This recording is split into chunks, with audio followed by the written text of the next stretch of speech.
Lecture de l'Apocalypse de Saint Jean. Le sanctuaire de Dieu qui est dans le ciel s'ouvrit, et l'arche de son alliance apparut dans le sanctuaire.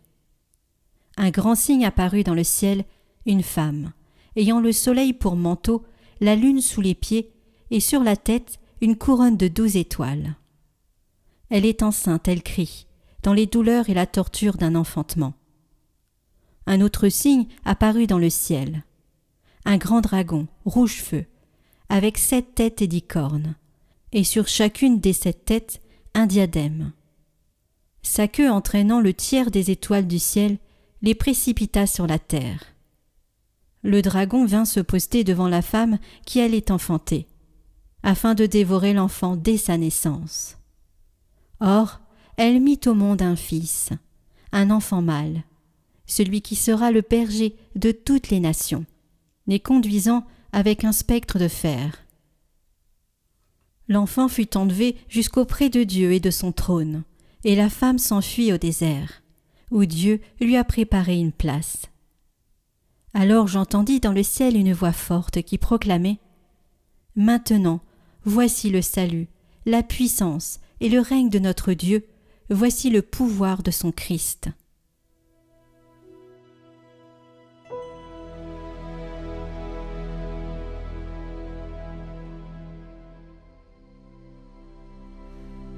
Debout, à la droite du Seigneur, se tient la reine toute parée d'or. Écoute ma fille, regarde et tends l'oreille. Oublie ton peuple et la maison de ton père. Le roi sera séduit par ta beauté. Il est ton Seigneur, prosterne-toi devant lui. Alors, les plus riches du peuple chargés de présents quêteront ton sourire.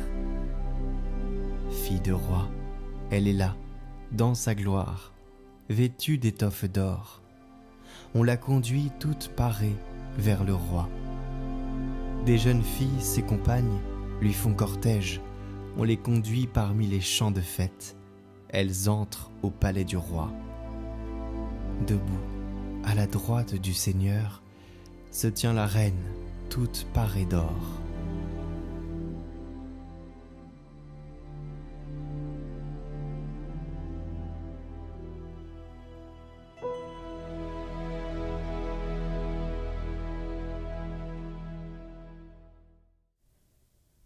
Lecture de la première lettre de saint Paul apôtre aux Corinthiens.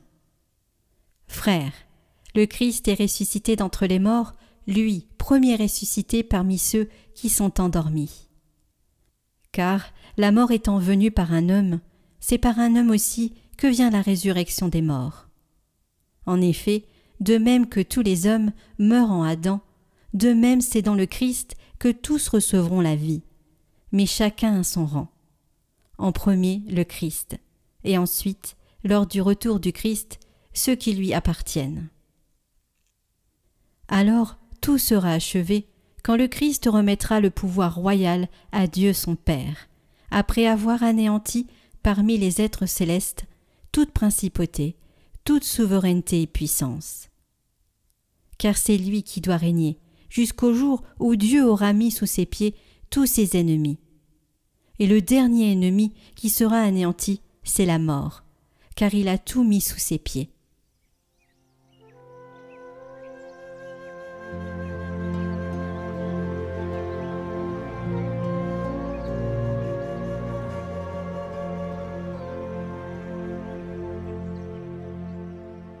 Évangile de Jésus-Christ selon saint Luc.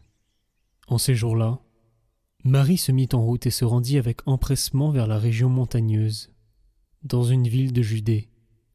Elle entra dans la maison de Zacharie et salua Élisabeth. Or, quand Élisabeth entendit la salutation de Marie, l'enfant tressaillit en elle. Alors, Élisabeth fut remplie d'Esprit Saint et s'écria d'une voix forte : « Tu es bénie entre toutes les femmes, et le fruit de tes entrailles est béni. D'où m'est-il donné que la mère de mon Seigneur vienne jusqu'à moi ? Car lorsque tes paroles de salutation sont parvenues à mes oreilles, l'enfant a tressailli d'allégresse en moi. Heureuse celle qui a cru à l'accomplissement des paroles qui lui furent dites de la part du Seigneur. » Marie dit alors : « Mon âme exalte le Seigneur. Exulte mon esprit en Dieu mon Sauveur. Il s'est penché sur son humble servante. Désormais, tous les âges me diront bienheureuse. Le Puissant fit pour moi des merveilles. Saint est son nom. Sa miséricorde s'étend d'âge en âge, sur ceux qui le craignent. Déployant la force de son bras, il disperse les superbes. Il renverse les puissants de leur trône. Il élève les humbles. Il comble de bien les affamés, renvoie les riches les mains vides. Il relève Israël son serviteur.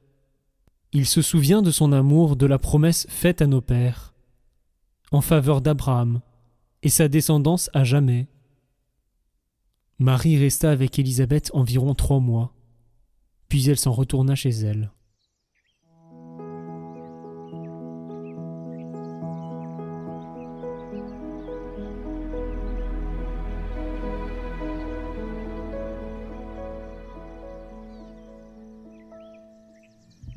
Heureuse celle qui a cru à l'accomplissement des paroles qui lui furent dites de la part du Seigneur. Telles sont les paroles inspirées par l'Esprit Saint à Élisabeth lorsque sa parente, la Vierge Marie, lui rend visite.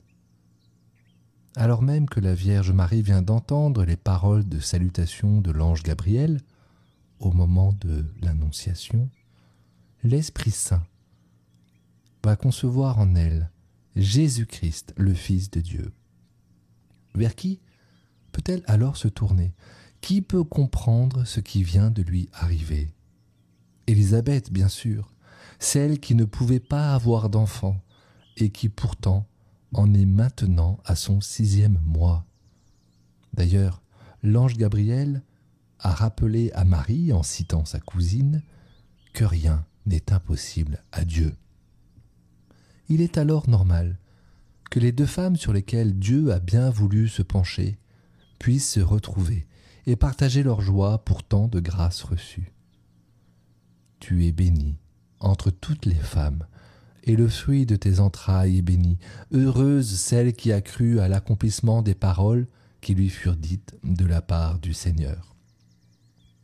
Il est intéressant de noter le rôle essentiel des paroles de Dieu. Souvenez-vous, au commencement, dans la Genèse, Dieu dit, et cela fut, qu'il me soit fait selon ta parole, et l'enfant fut. Cet enfant, c'est même la parole de Dieu qui s'est fait chair, le Verbe de Dieu.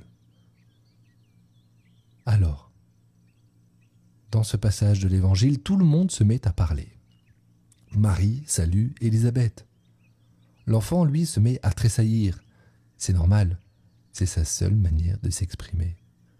Et Élisabeth s'écrie d'une voix forte. Il y en a un qui n'a pas encore parlé, Jésus, qui vient d'être conçu dans le sein de sa mère. Il attend, en silence, le moment opportun. Il attendra même 30 ans avant de parler publiquement. Il laissera d'abord la place à Jean le Baptiste, qui est ici dans la scène. Il laissera Jean le Baptiste prendre les devants, être cette voix qui crie dans le désert. Mais alors, lorsque Jésus arrivera, Jean commencera à diminuer pour que le Christ grandisse. De même, lors du premier miracle aux noces de Cana, la Vierge Marie voudra être le déclencheur. Mais suite à la remarque de son fils, elle dira « Faites tout ce qu'il vous dira ». Oui, Dieu fait des miracles par sa parole. La Vierge Marie est celle qui, la première, a cru et a vu l'accomplissement des prophéties. Objet de la grâce divine dès sa conception, elle est maintenant celle qui chante les merveilles de Dieu. Alors, pour nous, quelle parole de Dieu a été source de grâce dans notre vie? Mais encore, est-ce que je crois que, lorsque j'entends les paroles de la Bible, elles peuvent agir en moi et produire des prodiges. Rappelons-nous ce passage du prophète Isaïe, lorsque Dieu nous dit « La pluie et la neige qui descendent des cieux n'y retournent pas sans avoir abreuvé la terre, sans l'avoir fécondée et l'avoir fait germer, donnant la semence au semeur et le pain à celui qui doit manger.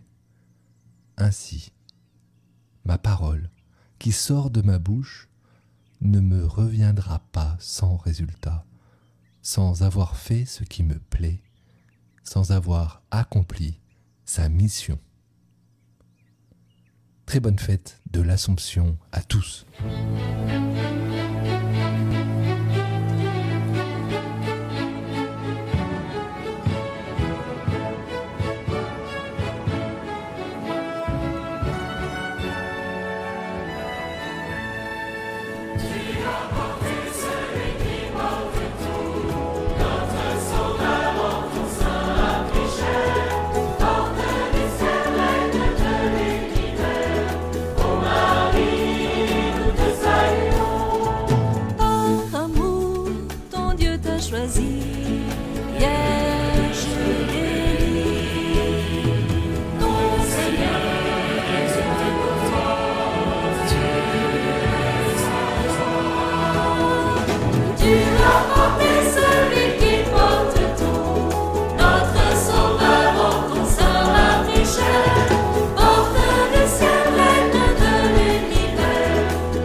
Prions pour toutes les intentions déposées en commentaire cette semaine.